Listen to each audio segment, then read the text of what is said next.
Hello and welcome to the Turkish History Podcast. Episode 56. Return to Dorylaeum.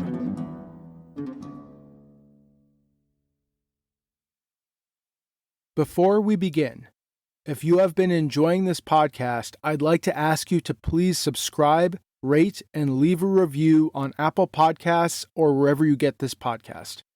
It would mean a lot to me and would help more people find the podcast. Thank you for listening.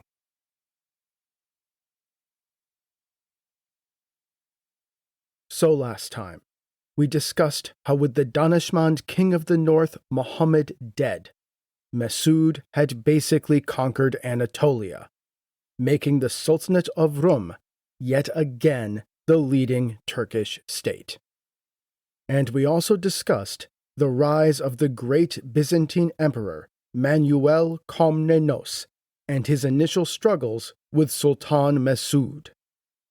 How the Sultan and the emperor seemed destined to march down the road of war after the emperor had taken a Roman army to the walls of Konya.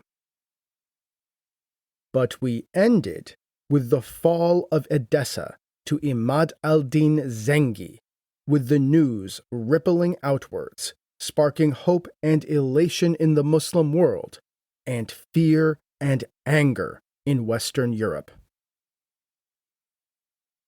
And thus, today, instead of discussing a great war between Constantinople and Konya, we will discuss the great invasion of Anatolia that the fall of Edessa sparked, the Second Crusade. And we will see this time the Emperor of the Romans and the Roman Sultan join forces to confront their shared enemy now arriving from the west. Now to begin, we need to put ourselves in the mindset of the Latins, the Western Europeans. The stunning victory of the First Crusade, the capture of Jerusalem, and the establishment of the Crusader states of Outremer had taken place about 50 years earlier.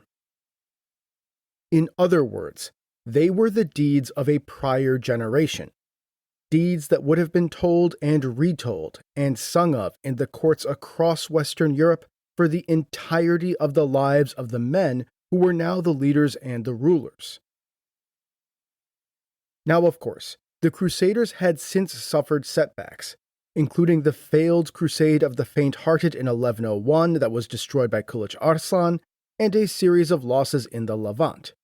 But Outremer had nevertheless stayed more or less coherent. But that was starting to change. The reality was that the Crusader states, though still mighty, were far away from the homelands of the Latins in the west, separated by Turkish Anatolia and a Byzantine empire that was becoming increasingly hostile. Losses of European knights were not easily replaced so far from Western Europe. We should also remember that as a matter of complete historical coincidence, the First Crusade just happened to be launched at the same time as the end of al-Dawla al-Nizamiya and the collapse of the western half of the Great Seljuk Empire, the fall of the House of Seljuk into civil war. The Crusaders had therefore found a weak and disorganized enemy when they finally passed through Anatolia, which in part they sort of only managed to do because of the catastrophic mistakes of Kılıç Arslan. So the foundation of the Crusader states of Outremer can be seen as a product of a particular historical moment, and an extremely unlikely set of circumstances all coming together. Well, now, those unique circumstances were ending. The world was sort of reverting to the mean. The disorder and chaos that had characterized the Seljuk Empire after the end of al-Dawla al-Nizamiya was winding down. The Turkish, Arab, and Kurdish emirs in the region were becoming stronger. In Anatolia, you had a renewed Sultanate of Rum alongside a renewed Byzantine Empire, and in Syria and the Levant, you had the new Zengid Emirate. And all of these states were under capable leadership, men who would not make the sort of colossal errors that had been made a generation earlier by some rulers. Nudge, nudge, Kılıç Arslan. Thus, the position of the Crusader states of Outremer was becoming increasingly tenuous, and the process that would eventually lead to their fall had begun, though the fall itself would not happen for decades. The reality was that the states of Outremer, so far from Western Europe, were an isolated outpost whose foundation and survival had been predicated on disorder and a series of errors made by local rulers in the Seljuk Empire and in Byzantium. And as that situation ended, Outremer became increasingly unviable.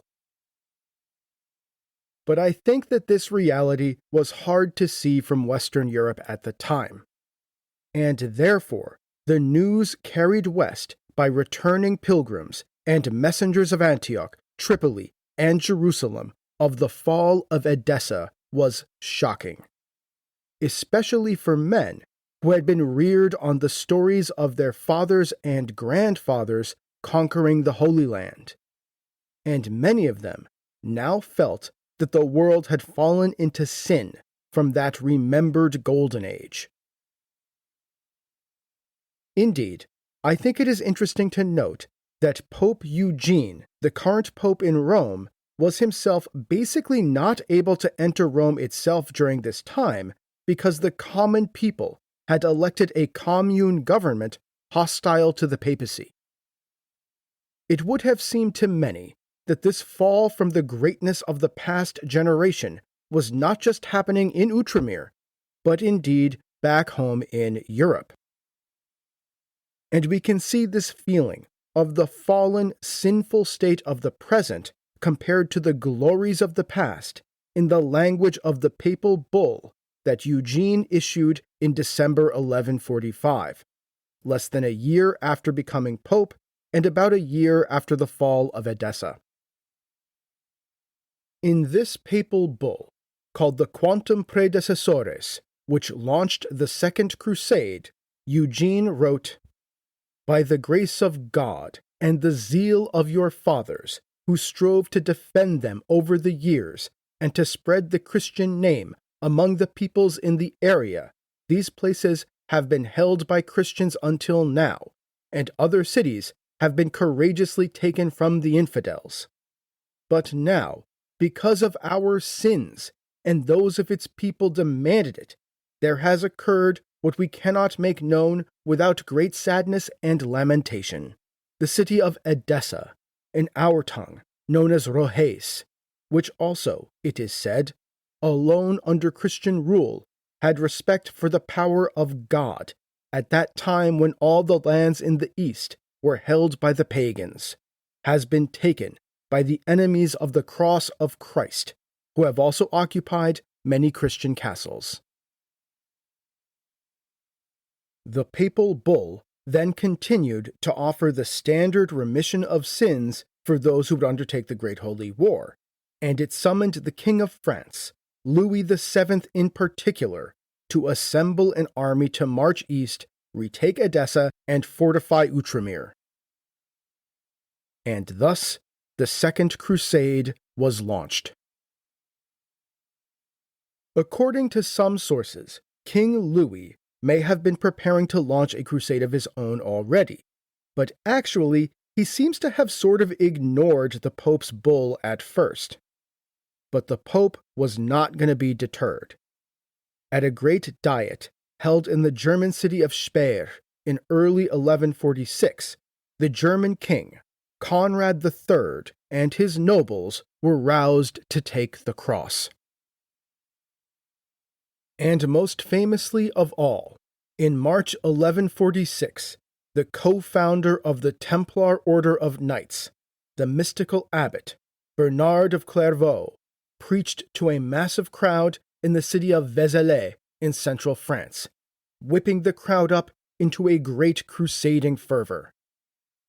And Bernard of Clairvaux also set to work convincing his king, Louis VII of France, eventually getting him to fully commit to the Pope's planned Second Crusade. So by mid to late 1146, the crusade was on, to be led by Louis VII of France and Conrad III of Germany.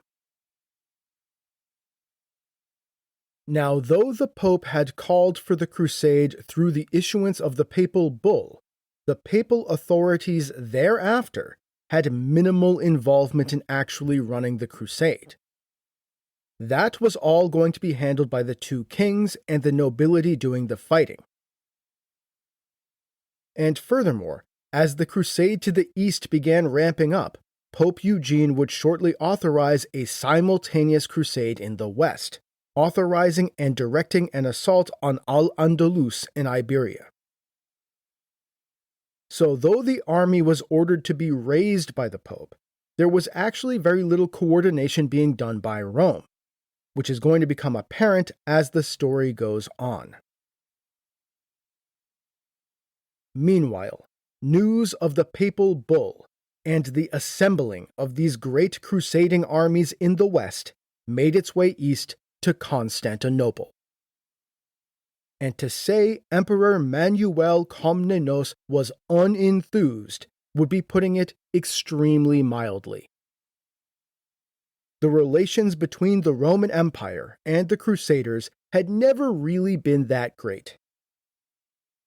Indeed, Manuel himself had come to power after his father had died during an attempt to capture Antioch from the Crusaders, and Manuel himself had sent an army and a fleet off to fortify the Roman position in Cilicia against Crusader incursions. We should always remember that this intra-Christian mistrust was mutual. For their part, the Latins saw the Byzantines as slippery traitors, happy to use Latin might to fight the Turks when beneficial to them, but then just as happy to ally with the Turks when that was advantageous. They saw the Byzantines as doing none of the fighting, but then conniving their way into taking all of the spoils.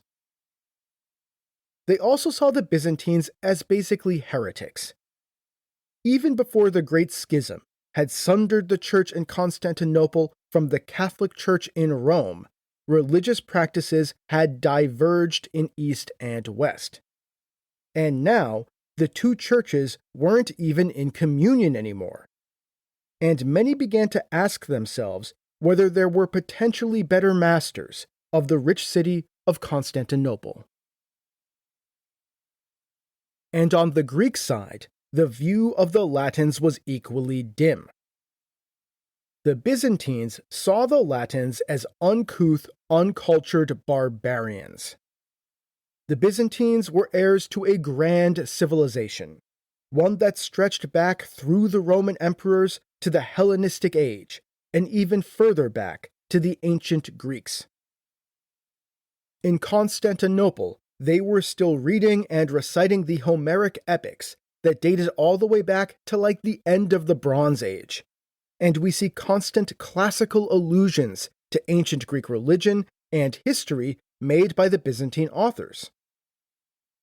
In short, they saw themselves as part of a world and a civilization that went back millennia. In some senses, the only civilization. And the Latins just weren't really a part of that. They were potentially useful, yeah, but they were still barbarians. Indeed, everyone in Constantinople remembered how these savages had also attacked the great empire, the heart of civilization, and even when they came to attack the Turks, they pillaged Roman territory on the way. And just like the Latins saw the Byzantines as schismatics or heretics, the Byzantines also saw the Latins exactly the same way. Followers of a church not in communion with their own, with the true church. Additionally, the Romans, I think, never really understood the drive for pilgrimage and conquest of the Holy Land. Why go to Jerusalem when you have Constantinople and the Hagia Sophia? The great city was, to the Byzantine mind, not just the new Rome, but the new Jerusalem, and in some sense, even the new Athens. If there's anything that really represents this worldview, the combination of an enduring Greek culture, continuing Roman political heritage, and deep Orthodox Christianity, I think it is the Omphalion and the Hagia Sophia. Omphalion, or omphalos, means in Greek the navel of the world. Originally, before the coming of Christianity, the ancient Greeks believed it to be a sacred stone in Delphi, where the famous oracle to Apollo sat. You can still see it today if you go to Delphi, by the way. Traditional Christian geography and Catholic dogma, of course, said that Jerusalem was the center of the world. But the Byzantines, when constructing the Hagia Sophia, produced a symbolic omphalos on the marble floor, symbolically moving the navel of the world from Delphi to Constantinople. And it was standing here, on the omphalos, that the Roman emperors, the temporal masters of the world, were crowned.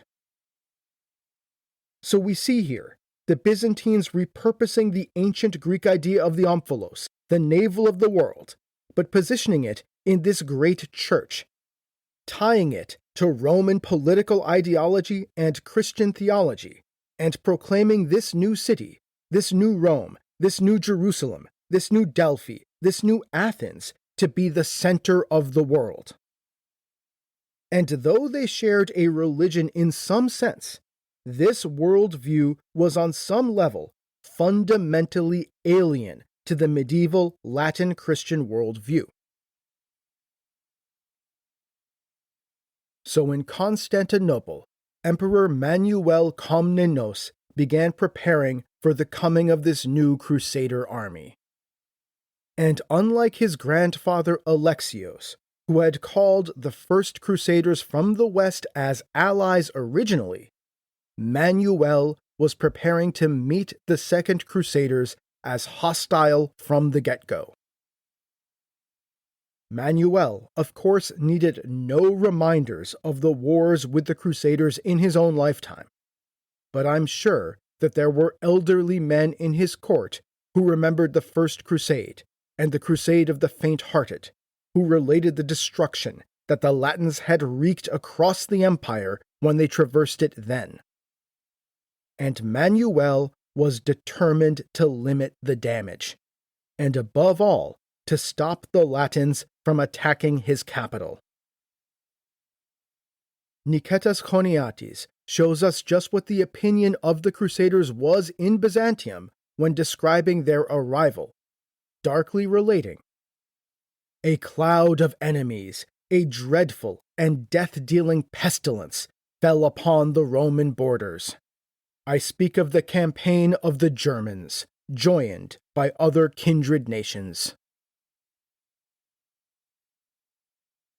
The first crusading army to march east was the German army, led by Conrad III, to be shortly followed by the French army, led by King Louis VII. John Kinemos tells us that as the Germans marched through Hungary, approaching the Byzantine possessions in the Balkans, Emperor Manuel sent out messengers to ascertain what they wanted. The Crusader lords demanded safe passage through the lands of the empire on their march to the Holy Land, and that the emperor set up markets to provision them for the march across his territory. And of course, they threatened consequences if the emperor did not comply. On being informed of this, Manuel dispatched guides to the Crusaders and set up markets, but he also sent armies to shadow their march, including one led by the Turkish Roman general Borsuk, who we last saw leading a Roman army to Cilicia. Like many Turkish Roman generals, Borsuk had been born among the Turks before being captured in his youth, enslaved, forcibly converted to Christianity, and then rising up through the ranks of the Roman army. And more importantly, the emperor ordered that the fortifications of Constantinople, the great Theodosian walls, be repaired and be garrisoned. And he demanded oaths from the two kings that they respect his territory, oaths that he knew, of course, to be of little value. But the emperor did something else, something that would come to feed the deep well of resentment among the Crusaders towards Byzantium, until it would eventually overflow with bitterness and hatred. He sent off word to Sultan Mesud in Konya, warning him of the advance of the Crusaders and proposing an alliance. The Turks and the Greeks together against the foreign invader. In the words of Niketas Choniates, Manuel wrote to the Turks and had stirred them up with letters and incited them to make war.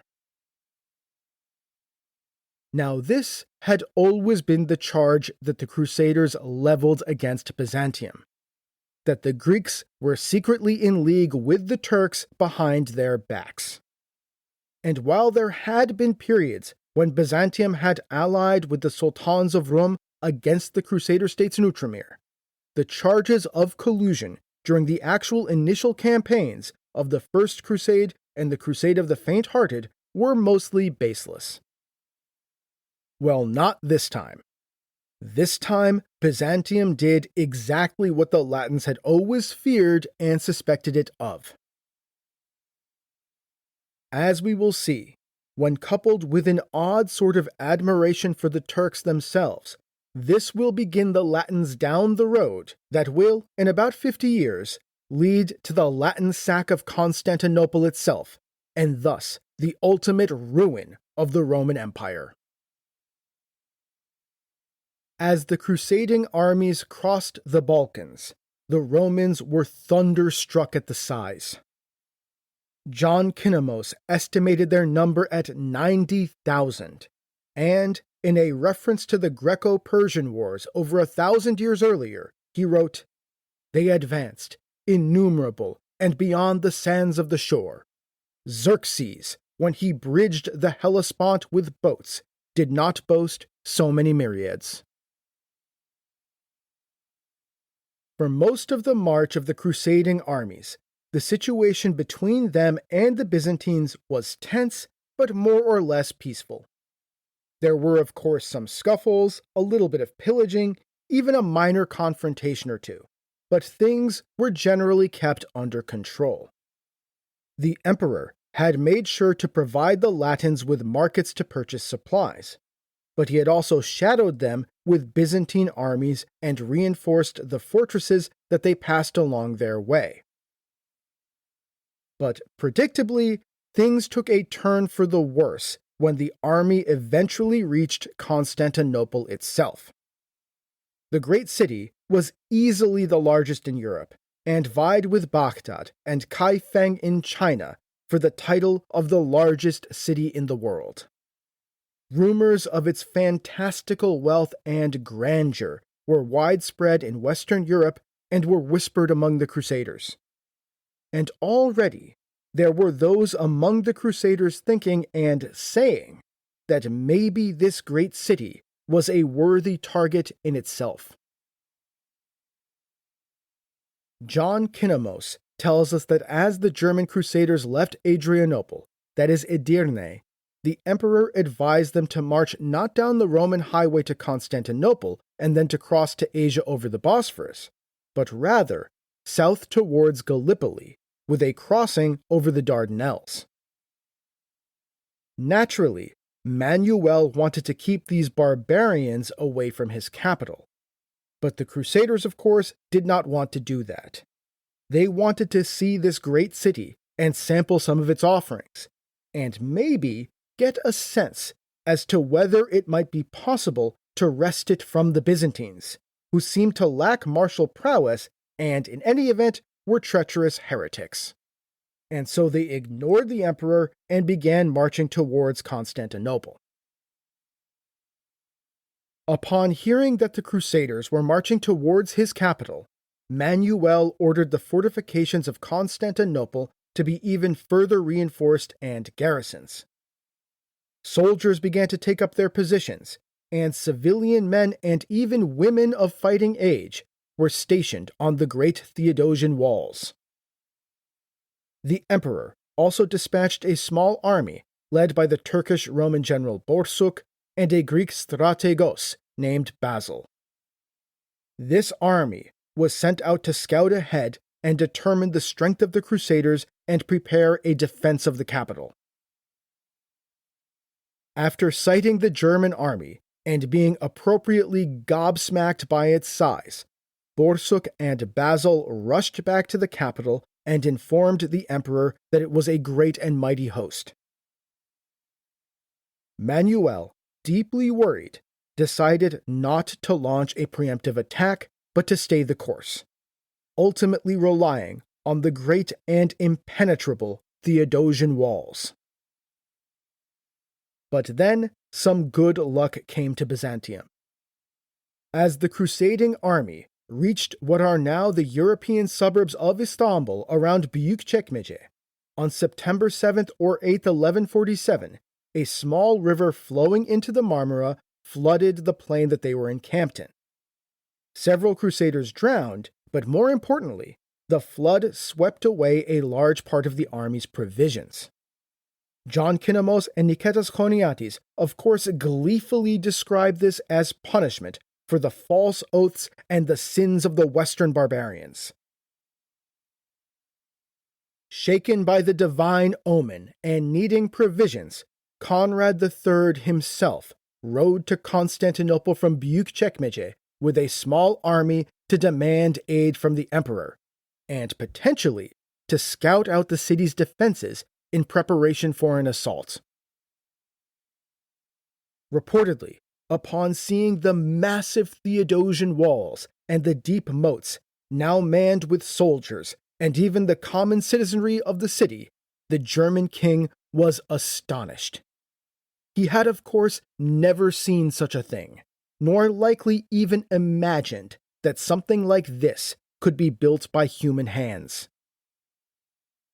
Conrad's nascent thoughts of perhaps taking the city in an assault ended basically the second that he gazed upon the Theodosian walls, and he realized that Constantinople truly was impregnable.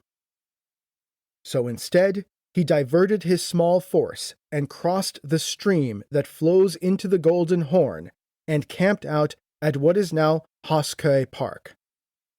There he sent messengers off to the emperor to negotiate. However, both Conrad and Manuel knew that the French army was approaching the city as well. This created an interesting timing dynamic. Manuel wanted the German crusaders gone before the French arrived. The Roman forces were already outnumbered. If the Germans were joined by the French, then the countryside around Constantinople would be overrun. Potentially, even the city itself could be placed at risk. Conrad, however, made the exact same calculation, and even if he had given up hope of seizing the city, he still wanted to extract as much as he could from the emperor and from the countryside. And so he wrote to the emperor while sitting on the Golden Horn, impetuously demanding an imperial audience, excusing him and his men for their plundering of the land, and demanding supplies and money. The emperor, of course, refused to grant him an audience and rebuked him, urging him and his army to quickly cross the Bosphorus. But unbeknownst to Conrad, while he was negotiating with Manuel, a large portion of his army back in Büyükçekmece had begun to move. Tired of sitting outside Constantinople without provisions after the flood, this German army began moving around the European countryside outside the city. Manuel knew that he had to make a show of force here. Indeed, force seemed to be the only language that these Western barbarians understood. And so he ordered Borsuk and Basil to lead a Roman army out of the city to confront the Crusaders. This army, unsurprisingly, was a mixed Roman-Turkish force. It consisted of Byzantine cavalry, likely including substantial numbers of Latin mercenary knights actually, alongside Turcopole warriors and Cuman vassals. The Cumans, of course, being a Kipchak Turkish people who had migrated into the Balkans from the steppes. This cavalry was complemented by Byzantine heavy infantry. When this army encountered the Crusaders, Borsuk and Basil drew the men up in battle lines. John Kinemos tells us that the Byzantine infantry and heavy cavalry were placed in the front, with Turkish horse archers and Byzantine archers placed on the flanks and in the rear. Meanwhile, as often happened, especially when their commanders weren't really there, the Crusaders assembled in a disorganized and ad hoc manner and basically rushed the Roman lines. This was, after all, how battles often went in medieval Western Europe. Basically, small groups of knights joining up, briefly discussing some rudimentary tactics, and then rushing forward towards the enemy. And while this had its advantages, and the charge of the Western knights was truly fearsome, it had real limitations when fighting a disciplined, organized army. John Kinemos writes that the Germans, seized by great eagerness and disorder, advanced at a run. A fierce battle developed, and a great slaughter of the Germans occurred. As they attacked, the Romans scientifically resisted and slew them. The disorganized German force was routed. Indeed, Kinemos's account brings to mind nothing so much as earlier Roman accounts of the organized legions defeating German barbarians, written in the classical era about a millennium earlier. When Conrad learned of the defeat of a portion of his army at this battle, he realized that he had to bend to the emperor's will. The Byzantines were much tougher soldiers than he had initially been led to believe, and their great city was clearly invincible. Furthermore, his army's provisions had been washed away by the flood, and then a portion of the army had been defeated by the Romans. He needed the emperor now more than ever, and so he agreed for him and his army to be ferried immediately across the Bosphorus to Anatolia. John Kinemos tells us that Conrad himself boarded what he called a wretched skiff, instead of the grand imperial kayuk that he had earlier demanded, and soon he crossed to the Asian suburbs of the capital. The rest of the army was soon ferried across by the Byzantines. Niketas Choniates tells us, every rowboat, ferryboat, fishing boat, and horse transport was commandeered for the crossing of the Germans. Emperor Manuel appointed recorders to register every man ferried across, but the hosts were so numerous that the officials appointed to the task gave up and returned unsuccessful. Watching the fleet transporting the German barbarians to Asia, the emperor breathed a sigh of relief and immediately began preparing for the next wave of Western barbarians, the French Crusaders led by King Louis, who were now on the way. Meanwhile, in the Asian suburbs of Constantinople, the German army prepared to march across Anatolia. Now, Conrad's plan was to split his army. One contingent he would break off and have march down the coastal road towards Izmir. From there, it would march up the broad highways of the Meander Valley. This contingent was to be led by the king's half-brother Otto, the Bishop of Freising. But the majority of the army would be led by the king himself, and they would follow the route of the First Crusade. March first to Iznik, then on to Eskişehir, that is Dorylaeum, cross the plateau and get to Konya, before turning east and marching down through the Levant. This, of course, sounds totally insane. Remember, the coastal route was far easier.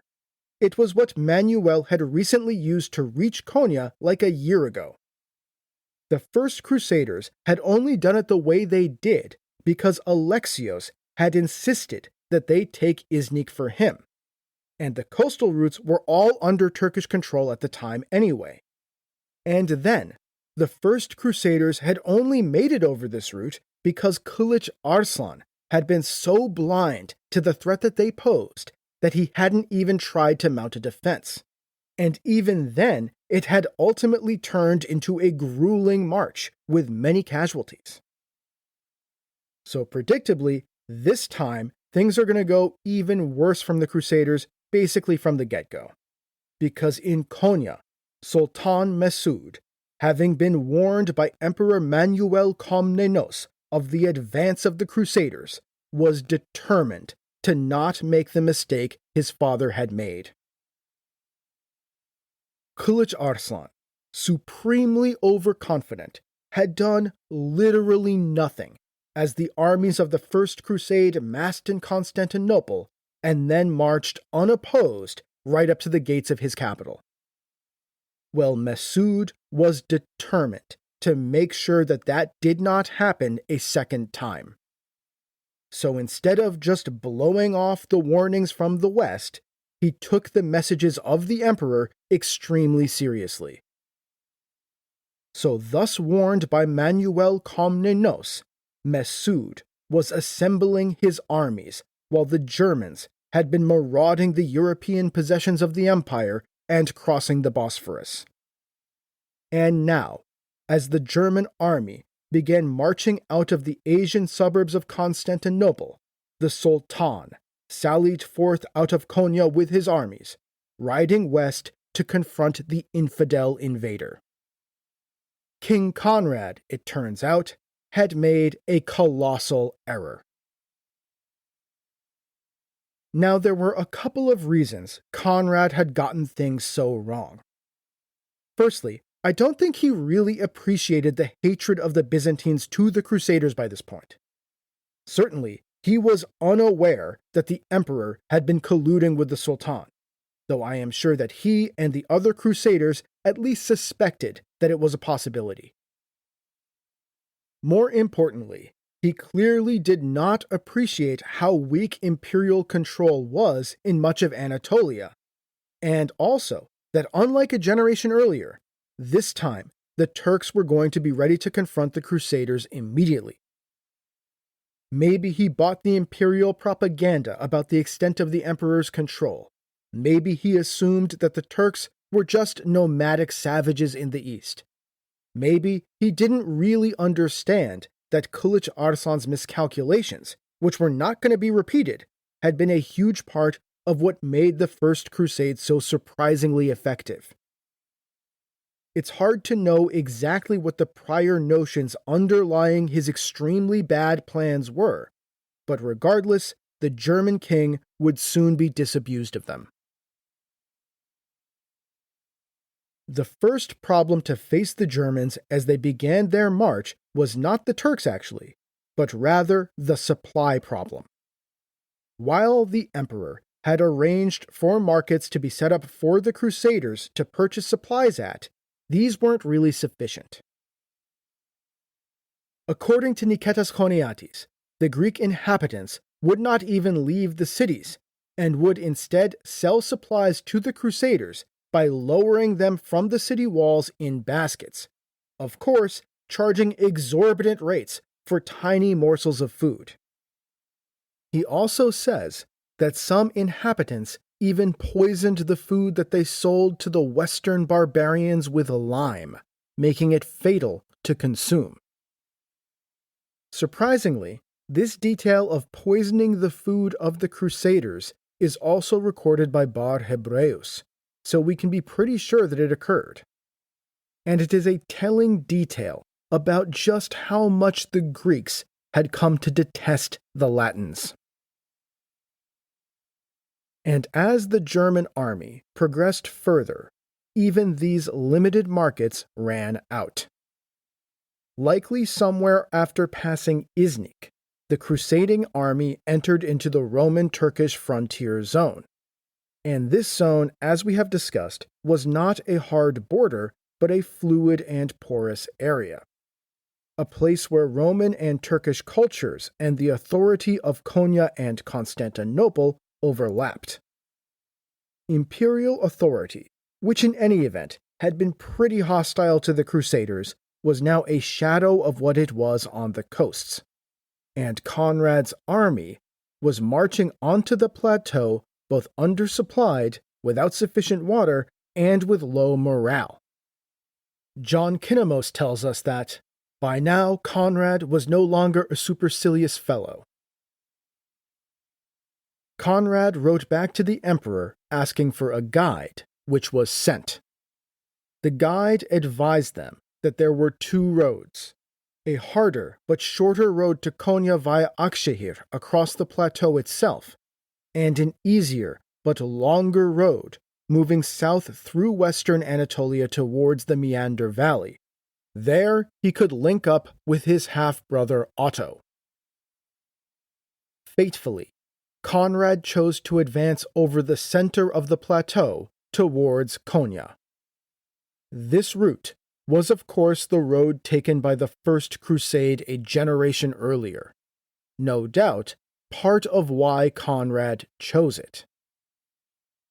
And thus, this road would naturally take the Crusaders via the location of one of the greatest victories of the First Crusade nearly 50 years earlier, and the site of one of the greatest humiliations suffered by the Sultanate of Rum, the plains of Dorylaeum.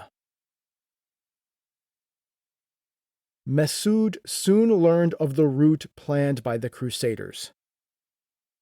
Though neither Niketas Choniates nor John Kinemos say explicitly that the emperor told him where they were going, Choniates references the letters sent to the Sultan by the emperor at this time.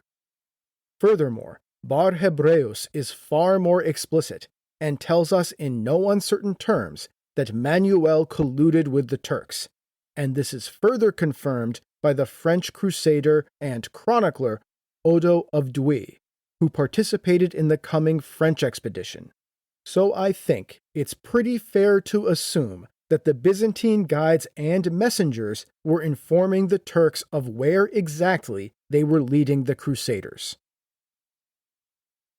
I can only imagine what was going through Mesud's head as he learned from the Roman messengers that the crusading army would be marching to the very place where his father's army had been annihilated, and where the Sultanate itself had almost been destroyed. And now, he would be returning there himself to fight the Crusaders, God willing, to succeed where his father had failed. To avenge the great humiliation suffered by the House of Seljuk and seek redemption on the plains of Dorylaeum. As Mesud assembled his armies on the plains of the Anatolian plateau and began preparing his army for the most important battle of his life to date, the weakened Crusader armies, parched and without supplies, came onto the plateau and began marching towards Eskişehir. John Kinemos tells us that the Crusader army encountered no Turkish resistance along the road to Eskişehir, that is, to the city of Dorylaeum itself. Once there, the army presumably rested and prepared for the great trek across the plateau. It was by now October, so the baking heat of the summer months was behind them. Yet still, they would need to provision themselves for the long march across the grasslands. Soon enough, the crusading army had left the city and was marching on the road across the plateau towards Konya. The stage was thus set for the great rematch on the plains of Dorylaeum between the Sultanate of Rum and the Crusaders. Shortly after leaving the city itself, Choniates says on October 26, 1147, the German army soon spied what looked like a minor Turkish band as they marched across the plains of Dorylaeum. This small force was led by a bey who both Choniates and Kinemos called Mamplanes. Unfortunately, we don't know what his actual name was in Turkish. Mamplanes led his men in a charge against the vanguard of the German army, unleashing a flurry of arrows. After inflicting some losses on the Crusaders, Mamplanes then turned around and began racing away, seemingly fleeing from the Crusaders. The Germans responded to this exactly as you would expect Western European knights and foot soldiers unused to fighting Turks to respond. As John Kinemos writes, the Germans advanced in disorder. Seized by great eagerness and confusion, they rushed at them. This was one of the great drawbacks of the knights. Their highly developed sense of honor and lack of discipline made them just rush out and charge when confronted. And this is, of course, basically the worst thing you can do when confronting steppe horse archers, because I think we all know what happened next. As they raced after the force led by Mamplanes, the Germans suddenly saw armies of Turks appear around them on all sides. Mesud ordered a charge, and the Turks rode down on the flanks of the shocked German army. As John Kinemos says, when the German cavalry was exhausted and they were far from camp, the Turks made rapid charges and slew horses and men. This same thing, which happened frequently, cast them into immeasurable terror. Then it was possible to observe those who were formerly rash braggarts, who attacked in the fashion of irresistible brutes, cowardly and ignoble, and incapable of either doing or planning anything.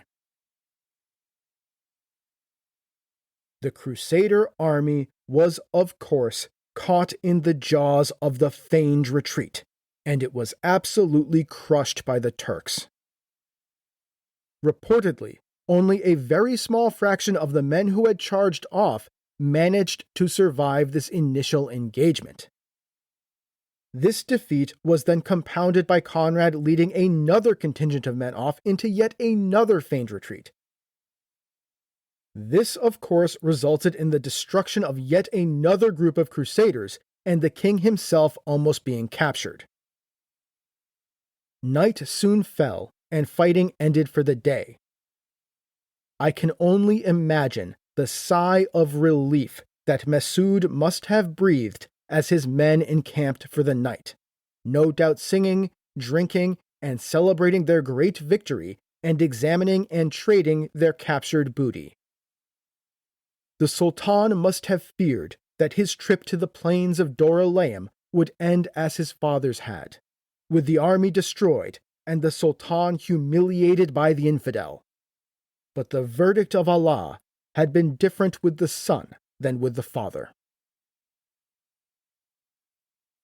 Meanwhile, in their camp, the German crusaders regrouped.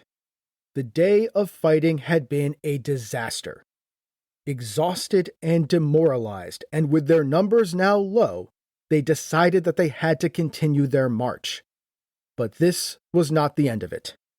Because as the sun rose on the next day, Mesud began ordering his Turkish warriors out to harass the demoralized Germans, still plodding across the plains.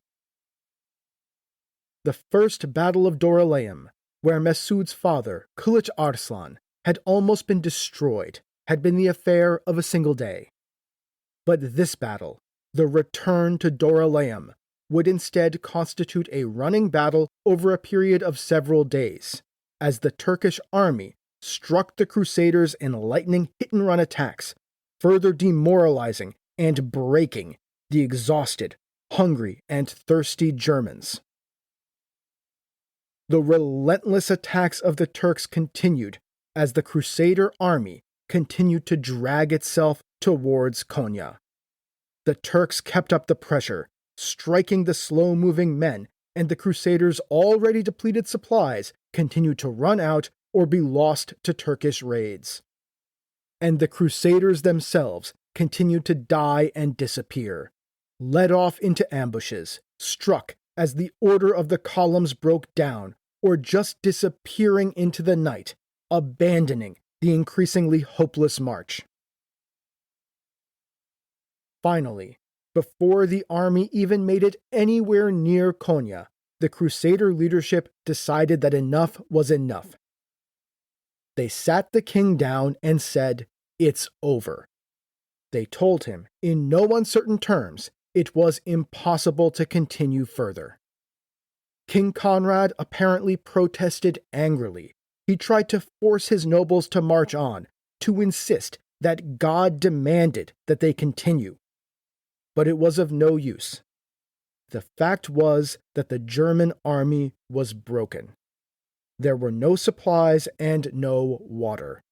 Every day on the plateau, more and more men fell to the Turks. There was no chance at all that they could survive the journey to Konya.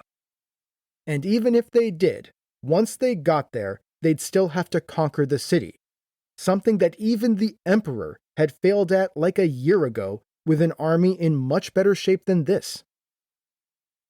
Simply put, there was no way that in this state they could even get to Konya, let alone take it from the Turks.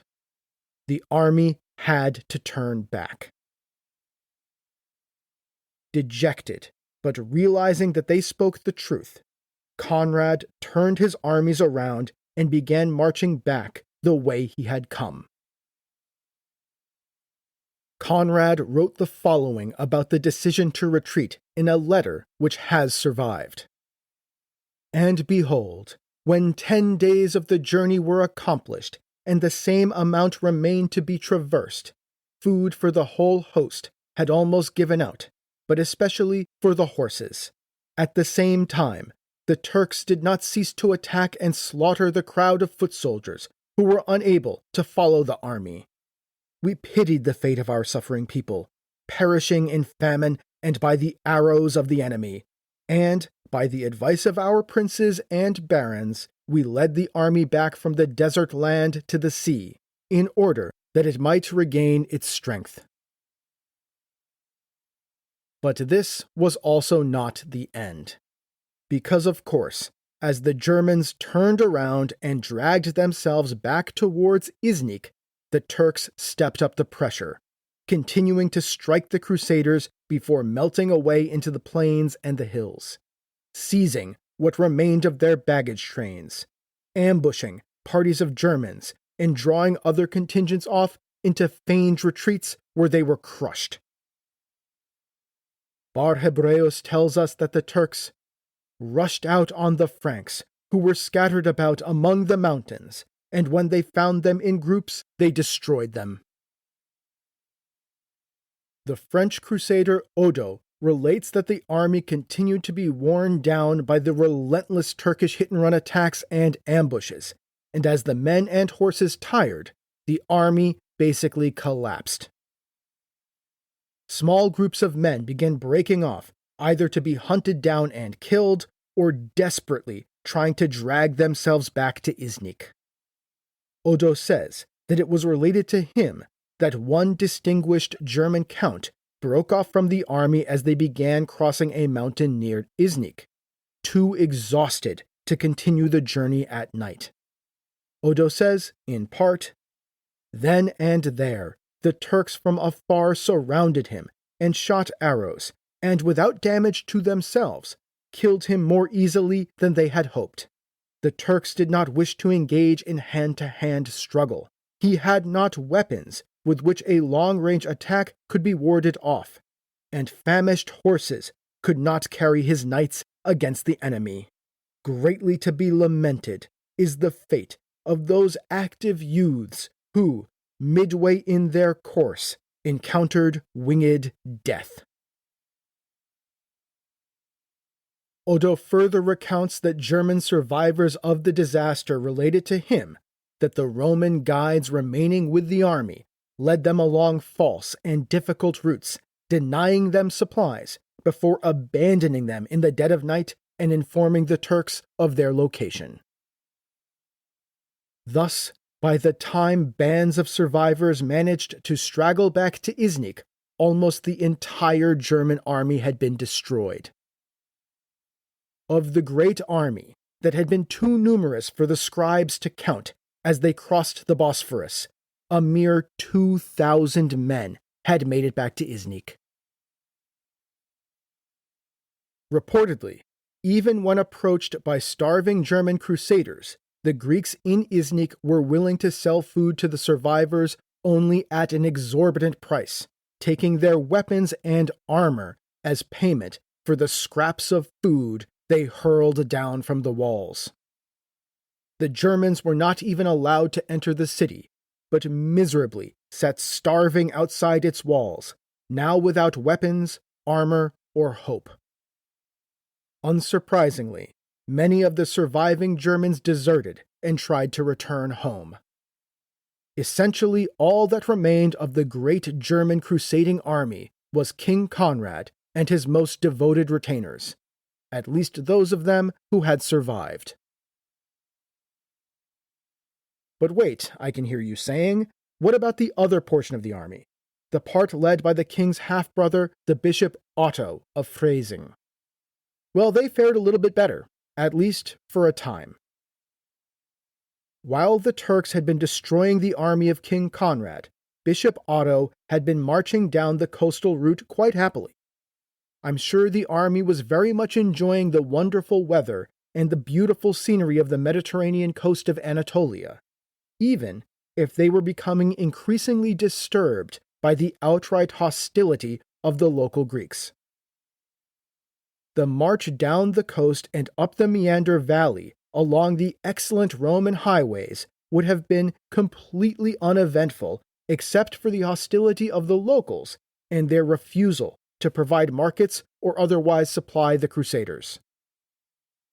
The army was soon in the mountains ringing the plateau and made it safely to the city of Laodicea by late October 1147, though it was now basically without supplies.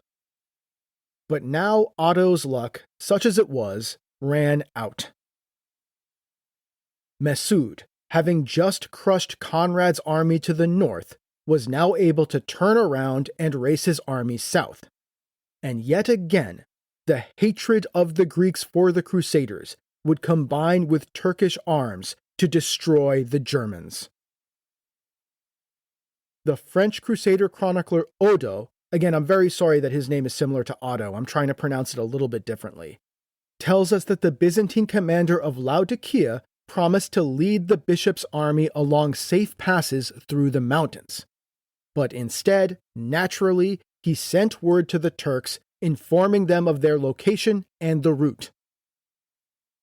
The Greeks thus led the Latins into an ambush where they were slaughtered, with the Turks and the Greeks dividing the spoils of the infidel invaders, or at least the heretic invaders, as the Greeks would have seen it. Only a small and broken remnant of Otto's army would escape. The bishop now tried to frantically lead them back to the coast, but they too are not long for this world.